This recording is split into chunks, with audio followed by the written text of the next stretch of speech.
the lights in Cardiff's Principality Stadium dimmed, igniting a wave of excitement among the crowd. 4 months, Kendrick Lamar and SZA's Grand National Tour had been making its way through various cities, and by the time it arrived in Wales, the anticipation was palpable.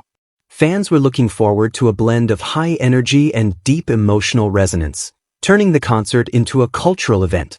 However, no one could have foreseen the extraordinary experience that awaited them that night. What started as a standard music performance quickly evolved into an emotionally profound, visually stunning, and at times spiritually uplifting experience. By the way, welcome to Celebrity Hip Hop Showroom, where hip hop and celebrity drama never sleep, so hit that subscribe button so you never miss the mess. Let's get into it. Cardiff has welcomed many iconic artists over the years, but this evening felt uniquely special. Perhaps it was the atmosphere, rich with history, tension, and expectation. Or maybe it was the significance of two artists, both at the height of their creativity, coming together on stage not just to perform, but to deliver a powerful message. Before the main acts took the stage, DJ Mustard revved up the crowd with an exhilarating warm-up set featuring hits from artists like Rihanna, Tyga, and Chris Brown. He didn't just prepare the audience, he ignited their excitement. Watching thousands of fans lose themselves in the familiar songs was a striking reminder of the nostalgia and energy Mustard brings. His performance sparked the enthusiasm everyone had been waiting to unleash. When Kendrick Lamar finally took the stage, the entire stadium buzzed with anticipation. There were no elaborate introductions or theatrical elements, just a bright spotlight, a roaring crowd, and Kendrick in simple black attire, embodying a calm before the storm. He launched into DNA with the intensity of a man on a mission, and the stadium erupted. Each lyric and beat felt like a sermon, with Kendrick, calm, precise, and untouchable, taking on the role of a preacher. The mood shifted moments later as SZA gracefully entered the stage like a vision. Dressed in flowing white, her presence provided a striking contrast to Kendrick's intensity, exuding an almost ethereal elegance. As she performed Good Days, the audience, still reeling from the previous act, swayed in quiet admiration. The contrast between the two was stunning. He embodied fire, she embodied water. But when they performed together, it was pure magic. They didn't just share the stage, they created an electrifying synergy, taking turns, uplifting each other, and exchanging energy like a relay. Their Oscar-nominated song, All the Stars, hit the crowd like a thunderclap, merging them into a single, breathless entity. The emotions in the audience were tangible, tears, goosebumps, and hugs exchanged among strangers. Then came an unexpected moment. Kendrick moved to the forefront as the eerie opening notes of Not Like Us filled the venue, and the atmosphere shifted dramatically. The audience, already captivated by his every word, erupted into even louder cheers than before. This was more than just a performance, it was a declaration. The pointed jab at Drake, delivered with fervor and assurance, struck hard as the stage lights turned red, and the dancers flawlessly mirrored his every move, while the beat throbbed like a tribal drum. The Principality Stadium transformed into a battleground, with Kendrick standing boldly at its heart, fearless and victorious.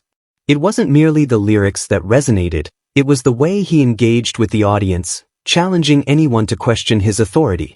Each line hit harder in the live setting, amplified by thousands of voices passionately repeating his words. Kendrick didn't just sing the song, he embodied his legacy. You could feel its significance. This wasn't just a trivial media feud, it was a man asserting his rightful place. Just as the excitement reached its peak, the lights dimmed again, and SZA reappeared on stage. She slowed the tempo with Broken Clocks, her voice flowing effortlessly over the rhythm. At one point, she sat atop a giant animated ant that crawled slowly across the stage, so subtle that it could easily be missed if you weren't paying close attention. The show was intricate, filled with surreal and symbolic visuals that reflected each artist's inner world. She performed Kill Bill with a dramatic flair reminiscent of a Broadway production. The choreography involving the knife, the flashing lights, and the carefully crafted chaos all came together seamlessly. SZA's ability to make each performance feel like a cinematic short film rather than just a live song is truly remarkable. In a venue as grand as the Principality Stadium, her artistry felt even more extraordinary.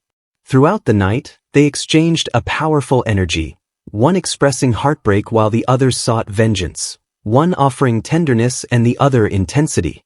Kendrick's performances of Mad City and Humble, back-to-back, were particularly electrifying. The crowd buzzed with excitement, phones held high and heads thrown back in joy. Yet, it wasn't just about the noise and spectacle, there were deeply personal moments as well. During Mother I Sober, Kendrick knelt down, turning the performance into a therapeutic experience, revealing his innermost self to 60,000 strangers. After this emotional moment, SZA sang "Nobody Gets Me," and the audience's collective sobs were almost palpable. One girl near the front dropped her phone mid-song, standing there in tears. Such a reaction doesn't stem from superficial music, it arises when the message resonates deeply, echoing from within one's own soul. Just when it seemed the performance had reached its peak, Kendrick brought everything together with "Alright." This song was more than just music, it symbolized a cultural awakening.